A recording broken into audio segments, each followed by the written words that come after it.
বাংলা স্টাডির অনলাইন ক্লাসে তোমাদের স্বাগত। আমি তোমাদের বিষয় শিক্ষক ডক্টর সরোজ কুমার ঘোষ। আজকে আমরা যে বিষয়টি নিয়ে আলোচনা করব সেটি হলো আধুনিক কবি আল মাহমুদের রচিত লোকান্তর। আমরা জানি আল মাহমুদ নাগরিক কবি।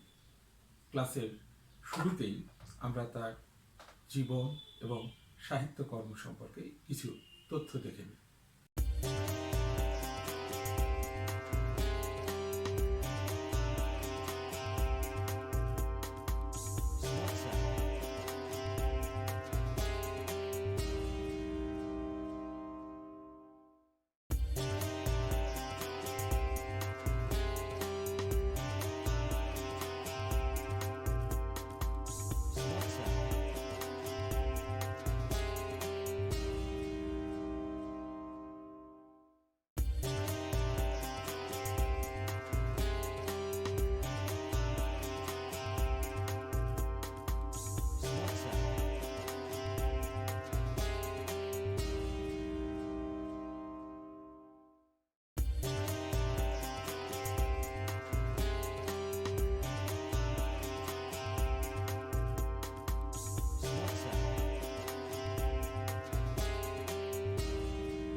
প্রথমত কবিতাটির নাম লোকান্তর।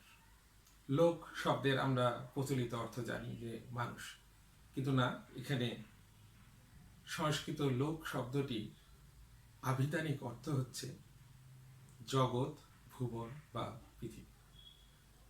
অন্যদিকে লোকান্তর এটি একটি সমাসবদ্ধ পদ, ব্যাসবাক্য করলে দাঁড়াবে অন্য লোক, নিত্য সমাস, অর্থাৎ অন্য পৃথিবী বা অন্য ভুবন। তাহলে লোকান্তর শব্দটির পুরো অর্থ দাঁড়াচ্ছে এক ভুবন থেকে অন্য ভুবন।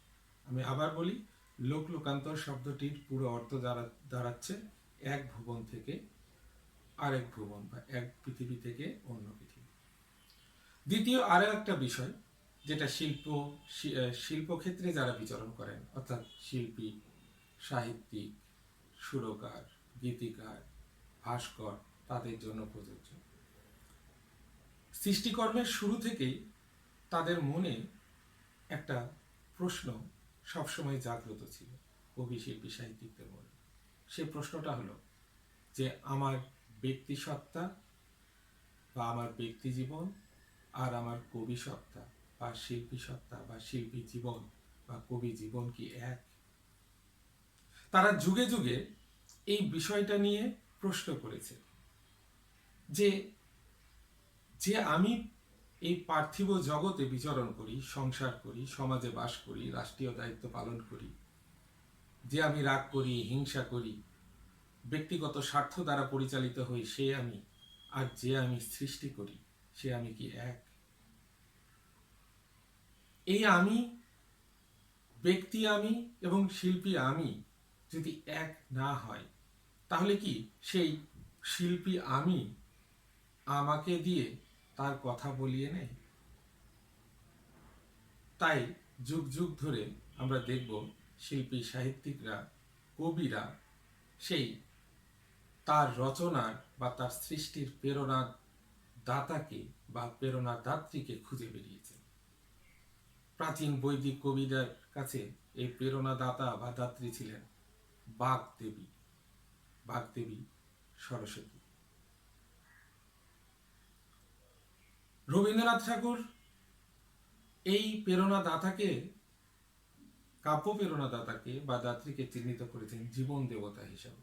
তিনি তার নাম দিয়েছেন জীবন দেবতা, অর্থাৎ যে তাকে কাব্য রচনার প্রেরণা দেয়, যিনি তাকে কাব্য রচনার প্রেরণা দেন, তিনি হচ্ছেন জীবন দেবতা। মাইকেল মধুসূদন দত্ত, যিনি তাকে কাব্য রচনার প্রেরণা দেন, তাকে নাম দিয়েছেন কাব্যলক্ষ্মী। আমাদের লালন ফকির তাকে নাম দিয়েছেন মনের মানুষ। তিনি চিরজীবন এই মনের মানুষকে খুঁজে বেরিয়েছেন। তাহলে আমরা যে জিনিসটা এই বক্তব্য থেকে নিশ্চিত হতে পারছি সেটা হচ্ছে যে একজন কবির কবিসত্তা এবং ব্যক্তিসত্তা, অর্থাৎ কবি জীবন এবং ব্যক্তি জীবন দুটো পৃথক বস্তু। কবি আল মাহমুদের এই লোক লোকান্তর কবিতাতেও আমরা দেখতে পাবো কবি তার ব্যক্তি সত্তা থেকে কবি সত্তাকে অনুসন্ধানের চেষ্টা করেছেন, অর্থাৎ তিনি তার কাব্য রচনার প্রেরণা দাতাকে চিহ্নিত করার চেষ্টা করেছেন। সেজন্য বলা হয়েছে এই কবিতাটা সম্পর্কে যে এটি একটি আত্মসমীক্ষা। কবি আল মাহমুদ তার কাব্যের প্রেরণা দাতা বা দাত্রীর নাম দিয়েছেন চেতনা। আমরা একটু আগেই বললাম যে এই কাব্যের প্রেরণা দাতা বা দাত্রীর বৈদিক নাম ছিল বাগদেবী সরস্বতী। রবীন্দ্রনাথের কাছে এটা ছিলেন জীবন দেবতা, মাইকেল মধুসূদন দত্তের কাছে কাব্যলক্ষ্মী, আর লালন ফকিরের কাছে মনের মানুষ। আমাদের কবি আল মাহমুদ এই কাব্য প্রেরণা নাম দিয়েছেন চেতনা। রবীন্দ্রনাথ ঠাকুর, লালন ফকির কিংবা মাইকেল মধুসূদন দত্ত তাদের এই কাব্যের প্রেরণাদাত্রীকে দেখতে পাননি। তাদের কাছে এই কাব্যের প্রেরণাদাত্রী বা দাতা অবক্ত, আভাসে ইঙ্গিতে অনুভবে তাদেরকে ধরতে হয়েছে। কিন্তু আমাদের কবি আল মাহমুদের কাছে এই কাব্যের প্রেরণা দাতা বা দাত্রী একেবারে স্পষ্ট, তিনি তাকে দেখতে পেয়েছেন। এটা দেখতে ঠিক সাদা পাখির মতো। কবি বলছেন, আমার চেতনা অর্থাৎ কাব্য চেতনা যেন একটি সাদা সত্যিকারের পাখি, সাদা সত্যিকারের পাখির মতো দেখতে সেটা।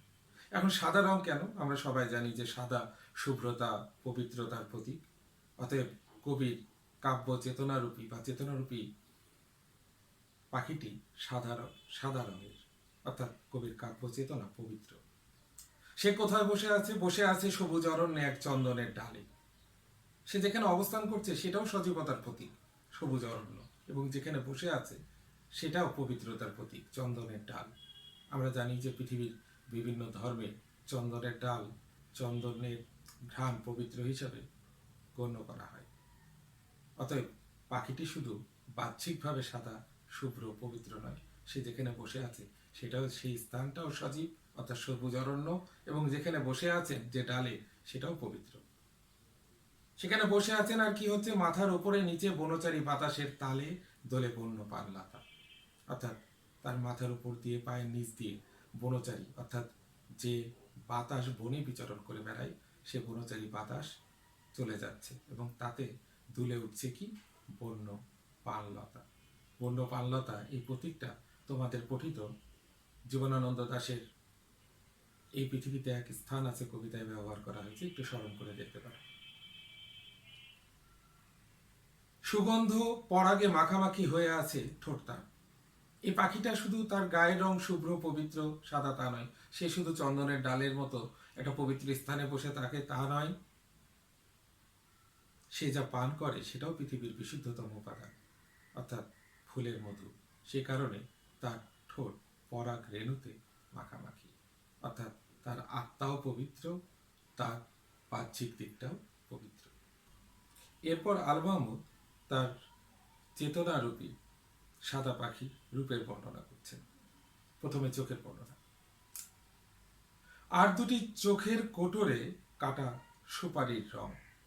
কাটা সুপারির রং চোখের কোটরে। সুপারি জাতি দিয়ে কাটলে তোমরা খেয়াল করে দেখে থাকবে যে গেরুয়া রং পাওয়া যায়, এবং গেরুয়া রঙের মধ্যে সাদা একটা সূর্যের মতো চক্র চক্র থাকে। সেই রকমই এই পাখিটির চোখের রং। এখানেও বলে রাখি যে গেরুয়াও হিন্দু সংস্কৃতিতে একটি পবিত্র রং। এখন চোখ গেল কাটা সুপারির রঙের মতো মতো, ঠোঁট পরাগ রেণুতে মাখামাখি, গায়ের রং সাদা। পা কেমন? বলছে পা সবুজ, নখ তীব্র লাল। অর্থাৎ কবির কাব্য চেতনারূপী পাখি গায়ের রং শ্বেত শুভ্র, কিন্তু পায়ের রং সবুজ আর নখের রং লাল। কিছু কি স্মরণ হচ্ছে? হ্যাঁ, লাল সবুজের বাংলাদেশ। অর্থাৎ কবির কাব্য চেতনার একটা বড় অংশ জুড়ে রয়েছে বাংলাদেশ। পা বলতে ভিত্তিই বোঝায়। যে ভিত্তির উপর কবির কাব্য চেতনা দাঁড়িয়ে রয়েছে সেটা হচ্ছে লাল সবুজের বাংলাদেশ। এই চেতনারূপী পাখিটির রূপ এতই মোহনীয় যে কবি তার দিকে দৃষ্টি রাখতে পারেন না। সরাসরি তার দিকে দৃষ্টি রাখা তো দূরের কথা, সে যে ঝোপের উপর বসে আছে তার দিকেও কবি তাকাতে ভয় হয়। কবি বলছে, যেন তার তন্ত্রে মন্ত্রে ভরে আছে চন্দনের ডাল, চোখ যে রাখতে নারী এত বন্য ঝোপের উপর। যে কথাটা আমি একটু আগেই বলেছিলাম যে কবির কাব্য চেতনারূপী পাখিটি শুধু বাইরে থেকে শুভ্র সুন্দর পবিত্র নয়, অন্তঃকরণও তার পবিত্র। যে কারণে কবি বলছে যে তার তন্ত্রে মন্ত্রে ভরে আছে চন্দনের ডাল এবং সে ডালে সুবাস। তার রূপ এতই যে তার দিকে আমি তাকাতে পারি না। চোখ যে রাখতে নারী এত বন্য ঝোপের উপর। সে যে ঝোপে বসে আছে সেই ঝোপের উপরেও চোখ রাখতে পারি না। কারণ কারণ তার রূপ দেখে আমার ভয় হয়। আমার ভয় হয় যেন আমি এই রূপের ফাঁদে না পড়ে যাই। বলছে কবি, দেখো, তাকাতে পারি না আমি রূপে তার যেন এত ভয়। অর্থাৎ তার রূপ দেখে আমার ভয় হয়। ভয় হয় যে আমি হয়তো তার রূপের মোহে পড়ে এই সংসার জীবন থেকে বিচ্ছিন্ন হয়ে যাব। যখনই উজ্জ্বল হয় আমার এই চেতনার মণি, মনে হয় কেটে যাবে, ছিঁড়ে যাবে সমস্ত বাঁধনি। অর্থাৎ আমার এই কাব্য চেতনা আমার ভেতরে যখন উজ্জ্বল হয়ে ওঠে, তখন মনে হয় যে আমার সমস্ত বন্ধন, যত বন্ধনে একজন মানুষ এই পার্থিব জগতে আবদ্ধ থাকে, সমস্ত বন্ধন ছিঁড়ে যাবে। সে বন্ধন হতে পারে পারিবারিক বন্ধন, সামাজিক বন্ধন, ব্যক্তিগত বন্ধন, যে কোনো বন্ধনই সব ছিঁড়ে যাবে তার রূপের মোহে পড়লে। এই জন্য আমার তার দিকে তাকাতে এত ভয় লাগে। সংসার, সমাজ, ধর্ম তুচ্ছ হয়ে যাবে লোকালয়। অর্থাৎ আমার কাছে সংসারও তুচ্ছ হয়ে যাবে। আমি কারো স্বামী, কারো পিতা, কারো ভাই, কারো পুত্র, কারো কন্যা, সমস্ত কিছু ছিন্ন হয়ে যাবে। আমি সমাজের যে সম্পর্কগুলোতে আবদ্ধ সেগুলোও ছিন্ন হয়ে যাবে। এমনকি ধর্মও আমার কাছে তুচ্ছ হয়ে যাবে। এ কারণে আমি তার দিকে চোখ রাখতে পারি না। আমি চোখ না রাখতে পারলে কি হবে? সে যখন উজ্জ্বল হয়ে ওঠে এই চেতনার মণিটা, কাব্য চেতনাটা, তখন এমনিতেই আমার সবকিছু তুচ্ছ হয়ে যায়। সেটা সংসার, সমাজ, ধর্ম, লোকালয়, সবকিছু। এবং সঙ্গে সঙ্গে আমি এক লোক থেকে, অর্থাৎ এক পৃথিবী থেকে অন্য পৃথিবীতে স্থানান্তরিত হই, অর্থাৎ শিফট করি। আমি প্রথমে বলেছিলাম লোক লোকান্তর, এক পৃথিবী থেকে অন্য পৃথিবী। অর্থাৎ এই কাব্য চেতনার মণি যখনই কবির হৃদয়ে জেগে ওঠে, তখনই কবি এক পৃথিবী থেকে অন্য পৃথিবীতে শিফট করে যান, স্থানান্তরিত হয়ে পড়ে। তখন কি মনে হয়? কবি যখন এক পৃথিবী থেকে অন্য পৃথিবীতে স্থানান্তরিত হয়ে পড়েন, অর্থাৎ শিফট হয়ে পড়েন, তখন তার কেমন মনে হয়? তখন তার কি মনে হয়? কবি বলছেন, লোক থেকে লোকান্তরে আমি যেন স্তব্ধ হয়ে শুনি আহত কবির গান। অর্থাৎ এই পৃথিবী পার্থিব জগৎ থেকে যখন তিনি অন্য পৃথিবীতে পৌঁছে যান, তখন তিনি শুধুই শুনতে পান, চারিদিক নিস্তব্ধ হয়ে পড়ে। কবিও স্তব্ধ হয়ে যান এবং শুনতে পান শুধুই আহত কবির গান। এখন আহত কবির গান কেন? আমরা একটা প্রচলিত কথা জানি যে পৃথিবীর সেগুলোই শ্রেষ্ঠ কবিতা যে কবিতাগুলো দুঃখে। হতে পারে এই অর্থে কবি ব্যবহার করছেন যে আহত কবির গান তিনি শুনতে পান। আরো একটা কারণ হতে পারে, সে কারণটা হচ্ছে কবিতা সৃষ্টির প্রক্রিয়া। আচ্ছা, আমাদের পৃথিবীর প্রথম কবিতা কবে সৃষ্টি হয়েছিল, রচনা হয়েছিল বা রচিত হয়েছিল, তার তো কোনো লেখাজোখা ইতিহাস নেই। তবে পুরাণে একটা গল্প পাওয়া যাচ্ছে কবিতার জন্ম সম্পর্কে।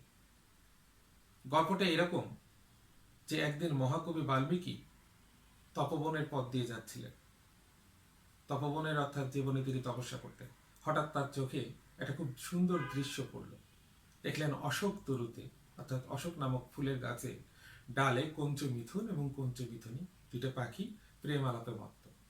সঙ্গে সঙ্গে তিনি আরো একটা দৃশ্য দেখলেন।